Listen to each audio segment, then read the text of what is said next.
માં લક્ષ્મી ધન, સમૃદ્ધિ અને સુખશાંતિની દેવી માનવામાં આવે છે. પુરાણોમાં જણાવાયું છે કે સમુદ્ર મંથન દરમિયાન માં લક્ષ્મી પ્રગટ થઈ હતી. દેવો અને દૈત્યો જ્યારે અમૃત મેળવવા માટે ક્ષીરસાગરનું મંથન કરતા હતા, ત્યારે ઘણા રત્નો સાથે માં લક્ષ્મી કમળ પર બિરાજમાન થઈ બહાર આવી. તેમની દિવ્ય સુંદરતા અને તેજ જોઈ સૌ દેવતાઓ આનંદિત થયા. ત્યારબાદ માં લક્ષ્મીએ ભગવાન વિષ્ણુને પોતાના પતિ તરીકે સ્વીકાર્યા અને વૈકુંઠમાં નિવાસ કર્યો. માં લક્ષ્મીને સ્વચ્છતા, મહેનત અને સારા કર્મોથી પ્રસન્ન થતી દેવી માનવામાં આવે છે. એવું માનવામાં આવે છે કે જ્યાં સત્ય, શ્રમ અને સદાચાર હોય છે ત્યાં માં લક્ષ્મીનું નિવાસ રહે છે.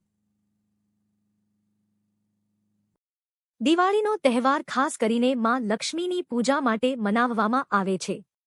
આ દિવસે લોકો પોતાના ઘરોને સાફ કરી દીવા પ્રગટાવે છે અને માતાની આરાધના કરે છે, જેથી તેમના ઘરમાં સુખ, સમૃદ્ધિ અને શાંતિ આવે.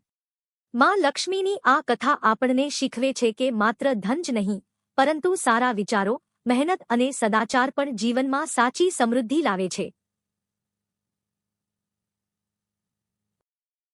જે વ્યક્તિ સારા કર્મ કરે છે અને અન્યની મદદ કરે છે, તેના જીવનમાં માં લક્ષ્મીનો આશીર્વાદ હંમેશા રહે છે.